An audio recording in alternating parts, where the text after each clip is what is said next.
नमस्कार दोस्तों, कहानी कथा के चैनल पर एक बार फिर से आप सभी का बहुत बहुत हार्दिक स्वागत और अभिनंदन है। दोस्तों, हमारे इस कहानी कथा के चैनल पर आज हम अपनी एक नई कहानी को लेकर आए हैं, जिसका शीर्षक है चरवाहे का भाग्य और फर्श से अर्श तक का सफर।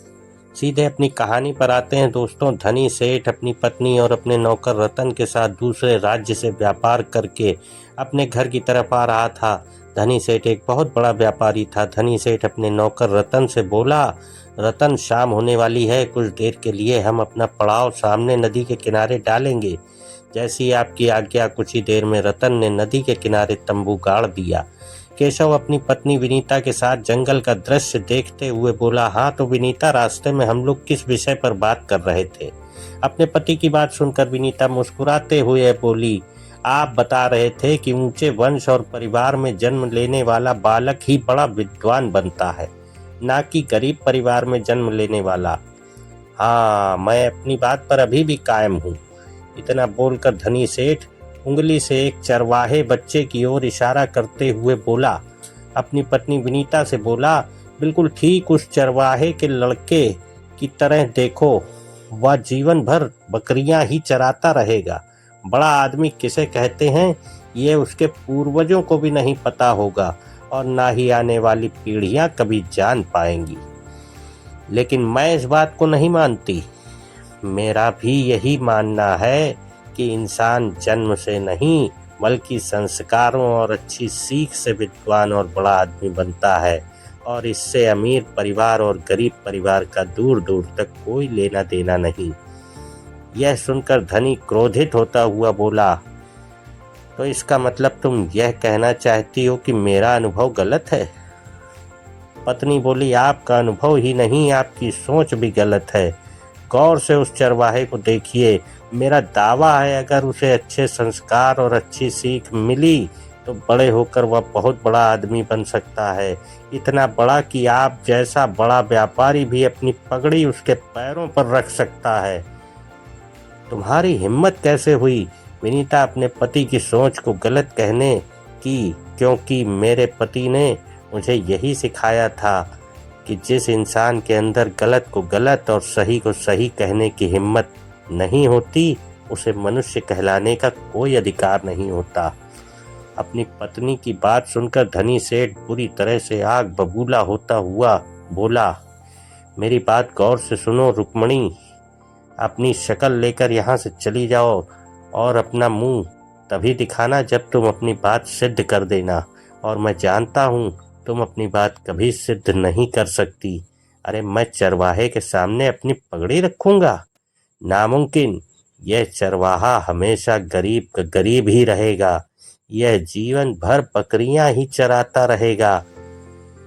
अपने पति का क्रोध भरा चेहरा देखकर विनीता अटल विश्वास में बोली, आपका आदेश सर आंखों पर स्वामी, परंतु जो सत्य है वह सत्य ही रहेगा और मैं इसे सिद्ध करके भी दिखा दूंगी। विनीता की बात सुनकर धनी सेठ क्रोधित होकर उठ खड़ा हुआ और नदी की ओर चला गया। कुछ देर बाद वो तीनों अपने घर पहुंच गए। घर पर पहुंचकर धनी सेठ का गुस्सा ठंडा हो चुका था, मगर विनीता अभी भी गुस्से में थी। विनीता को देखकर धनी सेठ अपने आप से बोला, गुस्से में मैं कुछ ज़्यादा ही बोल गया, मुझे अपनी पत्नी से क्षमा मांग लेनी चाहिए। इतना कहकर धनी सेठ अपनी पत्नी रुक्मणी के पास जाकर बोला, मैं अपने कथन पर बहुत शर्मिंदा हूँ, मेरी समझ में आ गया है।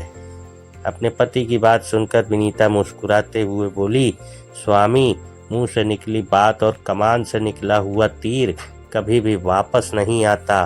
अब तो मैं अपनी बात सिद्ध करके ही आपको अपना मुंह दिखाऊंगी।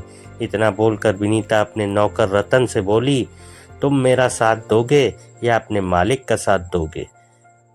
रतन नजर नीचे झुकाकर बोला, मैं आपका साथ दूंगा, आप जहां बोलेंगी मैं वहीं जाऊंगा। यह सुनकर धनी सेठ निराश होता हुआ अपनी पत्नी से बोला, तो इसका मतलब यह है कि तुमने मुझे क्षमा नहीं किया? विनीता बोली, आप मेरे पति हैं, मेरे स्वामी हैं, पर बात मेरी प्रतिष्ठा की है। तुम मुझे इस तरह छोड़कर नहीं जा सकती विनीता। कुछ सामाजिक परंपराओं के बारे में तो सोचो। मैं आपसे सदा के लिए अलग नहीं हो रही। विश्वास कीजिए, हम बहुत जल्द फिर मिलेंगे। अगर तुम्हारी यही इच्छा है तो कुछ धन साथ में लेती जाओ, तुम्हें उसकी ज़रूरत पड़ सकती है। विनीता बोली, नहीं, उसकी ज़रूरत नहीं स्वामी। मैं भी एक व्यापारी की पुत्री हूँ, अपनी बुद्धि से धन कमाना जानती हूँ। इतना बोलकर विनीता अपने नौकर रतन के साथ घर से बाहर निकल गई। विनीता एक घोड़े पर सवार हो गई और रतन घोड़े की लगाम पकड़कर आगे की दिशा की ओर चलने लगा। विनीता ने अपने घोड़े का रुख उसी तालाब की ओर कर लिया जहां से कुछ देर पहले वह वापस लौटे थे। तालाब के पास पहुंचकर नौकर विनीता से बोला, मुझे लगता है कि आपको अपने पिता के पास जाना चाहिए। नहीं, हम वीरगढ़ की राजधानी संगमगढ़ चलेंगे। और उससे पहले एक बात और। कौन सी बात? कुछ देर पहले हम यहाँ पर एक लड़का बकरियां चरा रहा था। हाँ, मैंने भी उसे देखा था। वो किसी चरवाहे का ही लड़का होगा। उस चरवाहे के लड़के को तलाश करो और उसे यहाँ पर लेकर आओ। तब तक मैं एक वृक्ष की घनी छांव में बैठी हूँ। नौकर बोला, जैसी आपकी आज्ञा, मैं अभी उसे खोज कर लाता हूँ। कुछ देर बाद रतन उसी लड़के को लेकर आ गया और विनीता से बोला, मैं इसे ले आया, ये एक चरवाहे का ही पुत्र है। विनीता बोली उस लड़के की ओर देखकर, क्या नाम है तुम्हारा? मेरा नाम तरुण है। आपने मुझे क्यों बुलाया है? तरुण, तुम एक अच्छे लड़के हो, लेकिन मैं तुम्हें बड़ा आदमी बनाना चाहती हूँ। क्या तुम मेरे साथ वीरगढ़ राज्य की राजधानी संगमगढ़ चलोगे? विनीता की बात सुनकर तरुण कुछ सोचते हुए बोला, मुझे आपके साथ जाने में कोई आपत्ति नहीं, परंतु मेरे पिता नहीं मानेंगे। तो मुझे अपने पिता के पास ले चलो, मैं उन्हें ठीक से समझा दूंगी। मुझे विश्वास है कि वह मेरी बात को समझेंगे। कुछ ही देर में तरुण विनीता को लेकर अपने घर पर खड़ा था। तरुण का पिता विनीता को सवालिया नजरों से देखने लगा। विनीता तरुण के पिता से बोली, मैं व्यापारी धनी सेठ की पत्नी हूँ। मैं तुम्हारे बेटे को अपने साथ संगमगढ़ ले जाना चाहती हूँ, परंतु किस लिए? जब मैंने तुम्हारे बेटे को देखा तो न जाने क्यों मुझे इसमें अपना पुत्र नजर आया। मैं नहीं चाहती कि यह सारा जीवन बकरियां चरा कर व्यतीत करे। मैं इसे शिक्षित करके विद्वान बनाऊंगी। विनीता की बात सुनकर तरुण का पिता निराश होकर बोला, पर इसके जाने के बाद मेरे जानवरों की देखभाल कौन करेगा? तरुण के पिता ने इतना कहा ही था, तभी विनीता ने अपने गले का हार, जो कि ठोस सोने का बना हुआ था, तरुण के पिता को पकड़ा दिया। इसे अपने पास रखो, इसे बेचकर अपना गुजारा कर लेना। उस सोने के ठोस हार को देखकर तरुण के पिता की आंखें चमकने लगीं। कुछ ही देर में वह अपने बेटे तरुण से बोला, बेटा, आज से यही तेरे सब कुछ हैं। इनके हर आदेश का पालन करना। जैसी आपकी आज्ञा पिताजी। और जब बड़े आदमी बन जाना तो मुझे भूल मत जाना। पिताजी, मैं आपको कभी नहीं भूलूंगा। विनीता तरुण को लेकर संगमगढ़ राज्य की ओर रवाना हो गई। संगमगढ़ में पहुंचकर विनीता ने तरुण को गुरुकुल भेज दिया और गुरुकुल के पास में ही एक झोपड़ी बनाकर अपने नौकर रतन के साथ रहने लगी। 2 वर्ष बाद तरुण गुरुकुल की परीक्षा में उत्तीर्ण हो गया और वह खुश होते हुए विनीता के पास आ पहुंचा। विनीता तरुण की ओर देखकर मुस्कुराते हुए बोली, तरुण, तुमने परीक्षा तो उत्तीर्ण कर ली, अब व्यवहारिक शिक्षा ग्रहण करो। आज से तुम राज दरबार में भी जाया करोगे और वहां पर होने वाले विभिन्न प्रतियोगिताओं में हिस्सा लिया करोगे। यदि राज दरबार में कोई ऐसा प्रश्न उपस्थित हो जिसका कोई उत्तर न दे सके तो तुम उस प्रश्न को हल करने का दावा करना। यह सुनकर तरुण बुरी तरह से चौंक पड़ा। लेकिन माँ, मैं उस प्रश्न का उत्तर कैसे दे पाऊंगा? विनीता मुस्कुराते हुए तरुण से बोली, तुम उस प्रश्न का हल मैं तुम्हें बताऊंगी और बस तुम कुछ समय की मोहलत मांग लेना। तभी वहां पर विनीता का नौकर रतन आ पहुंचा और मुस्कुराते हुए विनीता से बोला, ये सब आपकी मेहनत का फल है कि तरुण ने गुरुकुल की परीक्षा उत्तीर्ण कर ली। विनीता रतन की ओर देखकर मुस्कुराते हुए बोली, तुमने मेरी 2 वर्ष बहुत सेवा की रतन, अब तुम अपने मालिक के पास जाओ, परंतु उन्हें मेरा पता मत बताना। यह सुनकर रतन बुरी तरह से चौंक पड़ा। यह आप कैसी बात कर रही हैं? जो बोला है वही करो रतन, मेरी चिंता मत करो। तरुण ने गुरुकुल की परीक्षा उत्तीर्ण कर ली है और अब से वह राजमहल में भी अपना आना जाना प्रारंभ कर देगा। जिस तरह से तुमने मेरी सेवा की उसी तरह से मेरे पति की सेवा करना। उनसे कहना कि मैं सही हूँ और बहुत जल्द नियति हम दोनों को मिलाएगी। जैसी आपकी आज्ञा। तरुण, जो अब रतन को मामा जी कहकर बुलाया करता था, रतन से बोला, आपकी बहुत याद आएगी मामा जी, और तुम्हारी भी। तरुण और उस दिन से तरुण का राज दरबार में आना जाना प्रारंभ हो गया। एक दिन तरुण राज दरबार में चुपचाप बैठा हुआ था कि तभी एक व्यक्ति राज दरबार में आ पहुंचा और राजा अजीत सिंह की ओर देखकर बोला, महाराज की जय हो। कौन हो तुम? महाराज, मैं दूसरे देश का एक कलाकार हूँ। आपके दरबार की कीर्ति देखकर मैं यहाँ आ पहुँचा हूँ। तुम्हारा स्वागत है। तुम क्या चाहते हो? राजा अजीत सिंह की बात सुनकर उस कलाकार ने अपनी झोली से 2 मिट्टी की बनी हुई बत्तख निकाल ली और राजा अजीत सिंह को दिखाता हुआ बोला, महाराज, इनमें से एक नर है और दूसरी मादा। आपका कोई विद्वान यदि इसकी पहचान कर देगा तो मैं न उसे सिर्फ उसकी विद्वानता का लोहा मानूंगा बल्कि उसे 500 स्वर्ण मुद्राओं से पुरस्कृत भी करूंगा। राजा अजीत सिंह उन दोनों बत्तखों को गौर से देखने लगे। उसे वह दोनों बत्तखें एक जैसी ही लगीं। राजा अजीत सिंह उस कलाकार की ओर देखकर बोला, दोनों बिल्कुल एक जैसी हैं, पहचानना बहुत मुश्किल है। मुझे नहीं लगता कि मेरे दरबार का कोई भी व्यक्ति इस पहेली को हल कर सकता है। इतना बोलकर राजा अजीत सिंह अपने मंत्री जगन्नाथ से बोले, मंत्री, तुम्हें ऐसे मामलों में बहुत ज्ञान है, तुम कोशिश कर सकते हो। मंत्री बोला, महाराज, यह कारीगरी का अद्भुत नमूना है, मैं भी असमर्थ हूँ, मैं कुछ नहीं कर सकता। तो क्या हमारे राज्य में कोई भी ऐसा व्यक्ति नहीं जिसे कला की परख हो? तरुण, जो राज दरबार के एक कोने में चुपचाप बैठा हुआ था, अचानक उठकर बोला, ठहरिए महाराज, मैं आपकी प्रजा का एक मामूली व्यक्ति हूँ। क्या तुम इस जोड़े में नर और मादा की पहचान कर सकते हो? हाँ महाराज, मैं कर सकता हूँ। तो फिर पहचान करके बताओ। तरुण उन दोनों मिट्टी की बतखों को गौर से देखता हुआ राजा से बोला, मैंने पहचान कर ली महाराज, पर उसका उत्तर मैं आज नहीं कल दूंगा।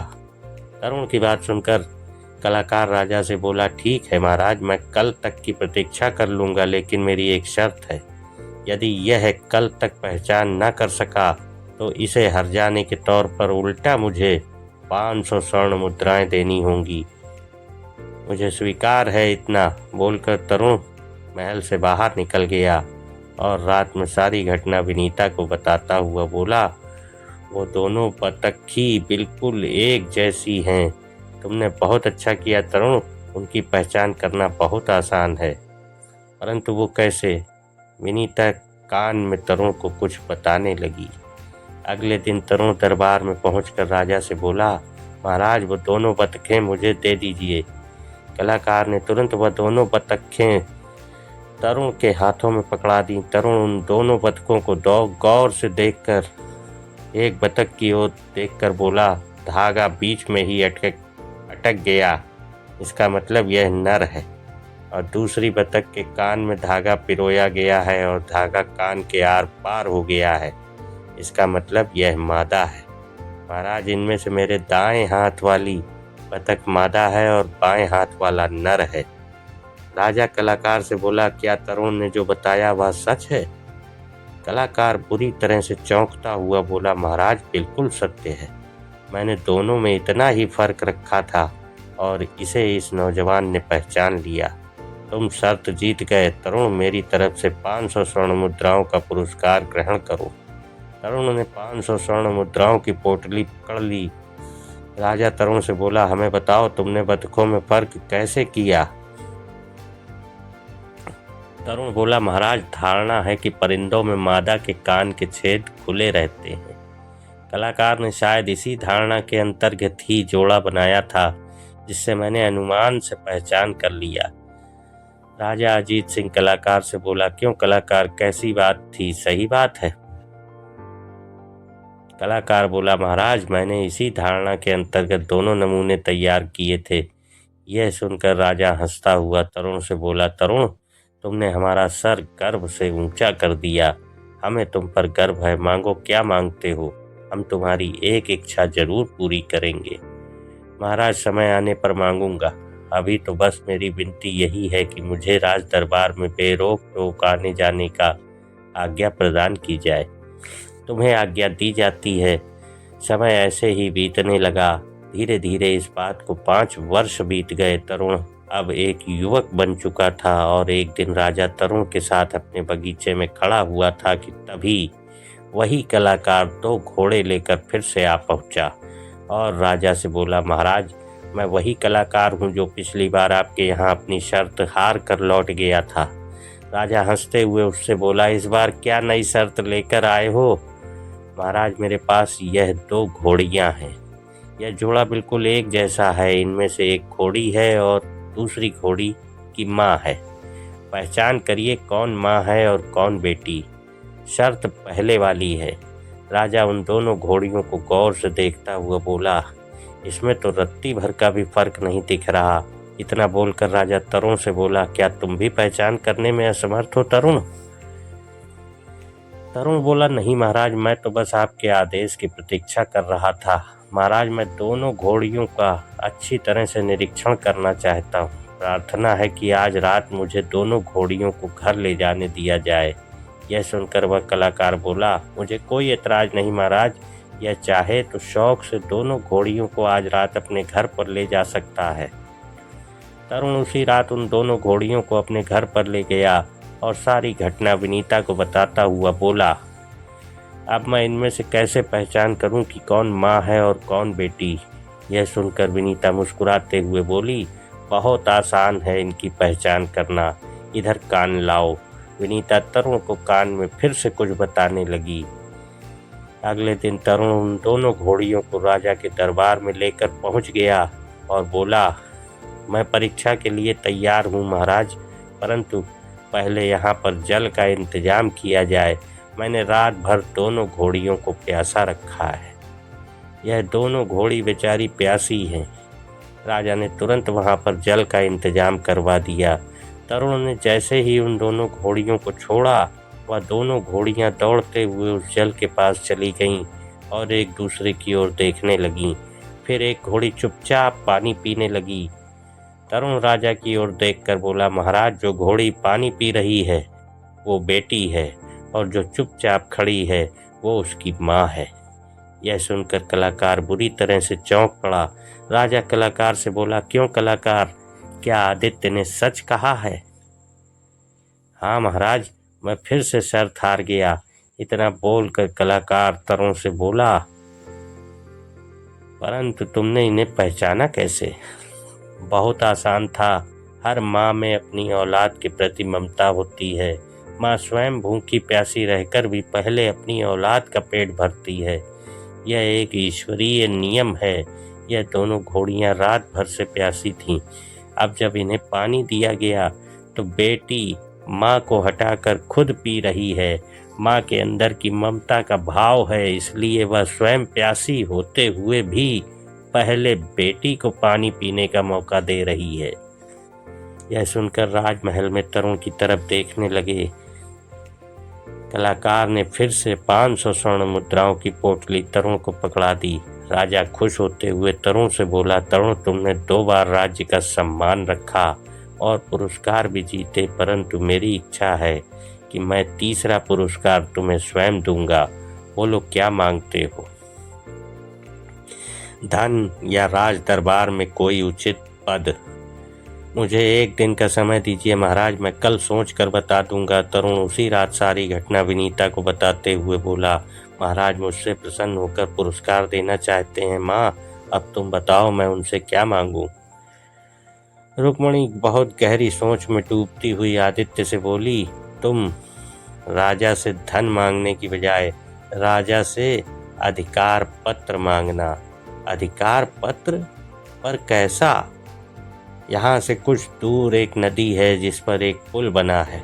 वह पुल वीरगढ़, संगमगढ़ और रतनगढ़ राज्य को जोड़ता है। तुम्हें उनसे पुल का अधिकार पत्र मांगना होगा। अगर तुम कहती हो तो मैं ऐसा ही करूँगा माँ। लेकिन माँ, केवल पुल का अधिकार पत्र मांगने का कारण क्या है? मेरी समझ में नहीं आया। वक्त आने पर समझ जाओगे तरुण। मैं एक व्यापारी की बेटी हूँ। मैं जानती हूँ कि उस पुल का क्या महत्व है।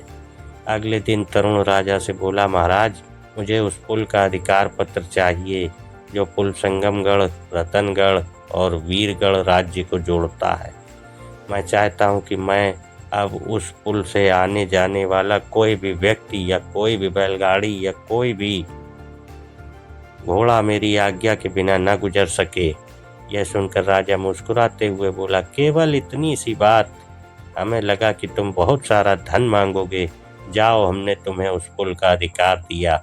राजा से उस पुल का अधिकार पत्र लेकर तरुण विनीता के पास आ पहुंचा और कुछ दिन बाद विनीता ने उस पुल के पास अपना रहने का एक आवास बना लिया और उस पुल पर यात्रियों, बैलगाड़ियों और चालकों को निर्देश जारी कर दिया कि अब से कोई भी सीमा शुल्क के बिना पुल में दाखिल नहीं हो सकता। तरुण उस दिन से 2 सैनिकों के साथ उस पुल पर रहने लगा और आने जाने वाले यात्रियों से कर वसूलने लगा। कुछ दिन बाद तरुण बहुत सारी स्वर्ण मुद्राएं लेकर विनीता के पास आकर बोला, आज तो चमत्कार हो गया माँ। आज पुल से इतने सारे यात्री और बैलगाड़ियां गुजरे कि संभालना भी मुश्किल हो गया।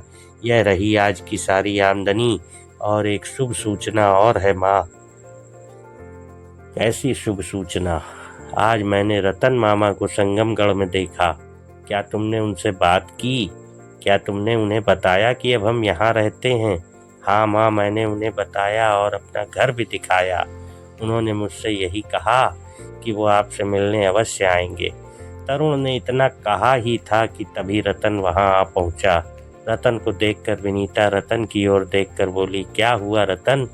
सब कुछ ठीक तो है? हाँ, सब ठीक है। और मेरे पति कैसे हैं? सेठ जी कुछ महीनों पहले बहुत सारा धन कमा कर लौटे थे और तुरंत ही रतनगढ़ की खदान की ओर चले गए हैं। यह सुनकर विनीता बुरी तरह से चौंक पड़ी। रतनगढ़ जाने का रास्ता तो इसी पुल से होकर गुजरता है। तब तो वो इस पुल पर जरूर गुजरेंगे। उम्मीद तो यही है और मैं उस दिन की प्रतीक्षा में हूँ जब मैं उनके सामने अपनी बात को प्रमाणित कर सकूँ। तुम बहुत ज़्यादा थके हुए होगे रतन। जाओ, जाकर आराम कर लो। बाकी बातें सुबह करेंगे। जैसा आपका आदेश। कुछ दिनों बाद बरसात के महीने में शाम के समय धनी सेठ कुछ बैलगाड़ियां लेकर उसी पुल के पास आ पहुंचा। मगर उस पुल को पार करने से पहले ही उन दोनों सैनिकों ने उन्हें रोक लिया। आपको रतनगढ़ का पुल पार करने के लिए सबसे पहले कर चुकाना होगा। कर? कैसा कर? पहले तो ऐसा कुछ नहीं था। हाँ, पहले नहीं था, परंतु अब ऐसा है। धनी सेठ कुछ स्वर्ण मुद्राएं एक सैनिक को पकड़ाता हुआ बोला, यह लो शुल्क और पुल खोल दो। सैनिक बोले, हमें अफसोस है सेठ जी, शाम हो चुकी है और रात होने वाली है। प्रवेश का समय खत्म हो चुका है। क्या मतलब है तुम्हारा? शाम होने के बाद पुल पर यातायात बंद कर दिया जाता है और फिर दूसरे दिन ही खोला जाता है। हमें ऐसा ही करने का आदेश मिला है। यह सुनकर धनी सेठ बुरी तरह से घबरा गया। बोला, अरे नहीं भाई, ऐसा अत्याचार मत करो। कुछ देर के लिए यह पुल खोल दो, मैं तुम्हें दुगना शुल्क देने को भी तैयार हूँ। हमारी मजबूरी है सेठ जी, कानून सबके लिए समान है, पर मेरी मजबूरी भी तो समझो। इन बैलगाड़ियों में ढेर सारे मूल्य की चीनी भरी हुई है। अगर आज जरा सी भी बूंदें पड़ गईं तो मैं बर्बाद हो जाऊंगा। हमें आपसे सहानुभूति है सेठ जी, लेकिन पुल नहीं खोला जा सकता। हाँ, अगर तरुण जी हमें आज्ञा दे दें तो हम आपको जाने दे सकते हैं। अब ये तरुण कौन है? इस पुल के मालिक हैं जो पुल के पार एक आलीशान हवेली में रहते हैं। बहुत रहमदिल इंसान हैं, शायद वो तुम्हारी प्रार्थना स्वीकार कर लें। ठीक है, तुम मेरी इस चीनी की बोरियों की देखभाल करना, मैं अभी जा रहा हूँ, उनका आदेश पत्र लेकर आता हूँ। वैसे मुझे नहीं लगता कि वो आपको रात में पुल से गुजरने की आज्ञा देंगे। यह सुनकर धनी सेठ हंसते हुए बोला, जब मैं उन्हें दुगनी स्वर्ण मुद्राएं दूंगा ना, तो वो ऐसा अवश्य करेंगे। कुछ ही देर में धनी सेठ तरुण की आलीशान हवेली में पहुंच गया और बाहर खड़े एक नौकर से बोला, मेरा नाम धनी सेठ है, मैं खदान का व्यापारी हूँ। मैं तुम्हारे मालिक तरुण से अभी इसी समय मिलना चाहता हूँ। धनी सेठ की बात सुनकर नौकर तुरंत हवेली के अंदर चला गया और विनीता को सारी घटना बताते हुए बोला, वो इस समय तरुण से मिलना चाहता है। विनीता चौंकती हुई बोली, उस व्यक्ति का हुलिया कैसा है? नौकर धनी सेठ का हुलिया बताने लगा, जाओ जाकर उन्हें अंदर ले आओ, जैसा आपका आदेश। तरुण विनीता की ओर देखकर बोला, माँ, उस व्यक्ति का नाम सुनकर तुम चौंक क्यों गई थी? मुझे इस नाम से एक पूर्व परिचित की याद आ गई थी। तरुण, तुम इस व्यक्ति से मिलो और मैं रतन के साथ दूसरे कक्ष में बैठूंगी। इतना बोलकर विनीता अपने नौकर रतन के साथ दूसरे कक्ष में चली गई। कुछ ही देर में धनी सेठ वहां आ पहुंचा और तरुण की ओर देखकर बोला, नमस्ते तरुण जी, मैं खदान का व्यापारी हूँ, मेरा नाम धनी सेठ है। मैं बहुत बड़ी मुसीबत में फंस गया हूँ, अगर आपने सहायता नहीं की तो मेरा सर्वनाश हो जाएगा। कहिए सेठ जी, आप किस मुसीबत में फंस गए हैं? श्रीमान जी, पुल के पास मेरी बैलगाड़ियाँ खड़ी हैं जो चीनी से भरी हैं। मैं चाहता हूँ कि आप उसे दूसरे राज्य जाने का आदेश पत्र जारी कर दें। सेठ जी, इस समय तो यह नामुमकिन है सेठ जी। पुल पर आने जाने का समय निर्धारित है और जो कि सबके लिए एक समान है। अगर मैं आपके लिए आदेश पत्र जारी कर देता हूँ तो यह उन व्यापारियों के लिए बेईमानी और धोखा होगा जो अब तक मेरे बनाए नियम के अनुसार चल रहे हैं, और उन्होंने मेरे ही बनाए हुए नियम से अपना काफ़ी नुकसान भी झेला है। तरुण की बात सुनकर दूसरे कक्ष में बैठी हुई विनीता बुरी तरह से चौंक पड़ी और रतन से बोली, देखा रतन, कितना दृढ़ निश्चयी है मेरा पाला हुआ पुत्र। रतन बोला, यह सब आपके द्वारा दी गई शिक्षाओं का ही प्रभाव है। इधर धनी सेठ दोबारा रतन की ओर देखकर बोला, पर कुछ विशेष परिस्थितियों में यह नियम बदले भी तो जा सकते हैं श्रीमान जी। मेरा जो माल है उसकी कीमत राज्य में 10 लाख स्वर्ण मुद्राएं हैं। मैं आपको 2 लाख स्वर्ण मुद्राएं अभी देने को तैयार हूँ। इतना बोलकर धनी सेठ अपनी जेब से कुछ बेशकीमती हीरे निकालकर तरुण को दिखाते हुए बोला, इन बेशकीमती हीरों का मूल्य बाजार में 2 लाख स्वर्ण मुद्राओं के बराबर है। इन्हें रखिए और रास्ता दीजिए। तुम मुझे रिश्वत देना चाहते हो? तरुण के चेहरे पर क्रोध देखकर धनी सेठ बुरी तरह से घबराते हुए अपने आप से बोला, बड़ा ही जिद्दी और ईमानदार लड़का मालूम पड़ रहा है, लगता है इसे यह कीमत कम लग रही है। इतना बोलकर धनी सेठ ने और हीरे निकालकर तरुण को पकड़ाते हुए बोला कि इन सभी हीरों की कीमत लगभग 3 लाख स्वर्ण मुद्राओं के बराबर है। अब तो आज्ञा दे दो। यह देखकर विनीता रतन की ओर देखकर बोली, मेरे स्वामी व्यापारिक दांव पेच खेल रहे हैं, कहीं तरुण इन हीरों को देखकर लालच में न आ जाए। इतने कीमती हीरों को देखकर तरुण के चेहरे के कुछ समय के लिए भाव बदल गए और वह बड़ी ही गौर से धनी सेठ की ओर देखकर बोला, तुम मुझे इतने कीमती हीरे मुझे इसलिए देना चाहते हो कि मैं कानून तोड़ दूं? बेशक इसी में हम दोनों का फायदा है, और जिससे फायदा हो वो बात तुरंत मान लेनी चाहिए। अगले ही पल तरुण क्रोध में आग बबूला होता हुआ बेशकीमती हीरों की पोटली धनी सेठ के मुंह पर मारता हुआ बोला, मुझे कर्तव्य मार्ग से भटका कर दूषित करना चाहता है मूर्ख व्यापारी। उठा ये हीरे और दफा हो जा यहाँ से, नहीं तो तुझे अपने नौकर से धक्के देकर यहाँ से बाहर निकलवा दूंगा। यह देखकर विनीता बहुत खुश हो गई। धनी सेठ पूरी तरह घबरा गया। वो समझ गया कि तरुण और अधिकारियों की तरह लालची नहीं है। इसे किसी ने अच्छे संस्कार दिए हैं और तरुण बिकाऊ नहीं है। धनी सेठ तुरंत अपनी पगड़ी उतार कर तरुण के पैरों में रखता हुआ बोला, व्यापारी के नाते ना सही एक बुजुर्ग के नाते तो मेरी प्रार्थना स्वीकार कर लो। मेरी बैलगाड़ियों के लिए पुल का रास्ता खोल दो। मेरी बहुत सी बैलगाड़ियां जिसमें गुड़ और चीनी रखी हुई है वह भी यहाँ तक पहुँचने वाली होंगी। अगर बारिश होगी तो मैं पूरी तरह से बर्बाद हो जाऊंगा। तभी विनीता रतन के साथ उस कक्ष से बाहर आ गई। रतन और विनीता को देखकर धनी सेठ पूरी तरह से चौंक गया। विनीता धनी सेठ की ओर देखकर बोली, क्या हुआ? मुझे ऐसे गौर से क्यों देख रहे हो? आप तो ऊंचे परिवार में पैदा हुए हो और उच्च कुल में पैदा हो, फिर भी एक नीचे परिवार में पैदा होने वाले व्यक्ति के सामने इस तरह से गिड़गिड़ा क्यों रहे हो? मैं तुमसे पूछती हूँ, क्या ऐसा करना आपको शोभा देता है? तुम ये क्या कह रही हो विनीता? मेरी समझ में कुछ भी नहीं आ रहा है। तुम यहाँ कैसे? इतना बोलकर धनी सेठ रतन की ओर देखकर बोला, यह सब क्या है रतन? तभी विनीता अपने पति की ओर देखकर बोली, जानते हो तरुण, वही चरवाहा है जिसे आपने घृणा पूर्वक कहा था कि नीच परिवार में जन्म लेने वाला नीच ही होता है।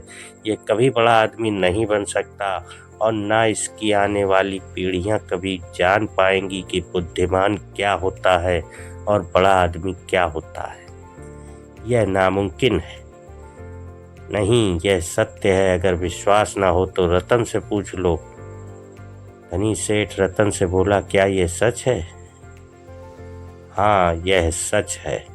तरुण वही चरवाहा है जो किसी जमाने में भेड़ बकरियां चराता था। तभी तरुण धनी सेठ से बोला, आज मैं जो कुछ भी हूँ अपनी इस माँ की कृपा से ही हूँ। धनी सेठ हाथ जोड़ता हुआ अपनी पत्नी से बोला, मैं अपने कथन पर बहुत शर्मिंदा हूँ। अब मेरी समझ में आ गया है कि तुम्हारा कथन ठीक ही था। आदमी ऊंचे परिवार में जन्म लेने से नहीं, अच्छे संस्कारों से छोटा या महान बनता है। अच्छी सीख से वह बड़ा आदमी भी बनता है। यह सुनकर विनीता की आंखों में आंसू आ गए और वह तरुण की ओर देखकर बोली, इन्हें प्रणाम करो। यह मेरे पति हैं और अब से तुम्हारे पिता भी हैं। तरुण तुरंत धनी सेठ के पैरों में झुकता हुआ बोला, मैं अपने व्यवहार के लिए बहुत शर्मिंदा हूँ पिताजी। नहीं बेटे, तुम बहुत महान हो, एक ऊंचे आदर्शवादी नवयुवक हो। ईश्वर करे जीवन में तुम्हें खूब सफलता मिले। और उस दिन के बाद से धनी सेठ की विचारधारा एकदम बदल गई और वह विनीता और तरुण के साथ एक परिवार की तरह रहने लगे। दोस्तों, ये कहानी यहीं समाप्त होती है। बहुत बहुत धन्यवाद आपका।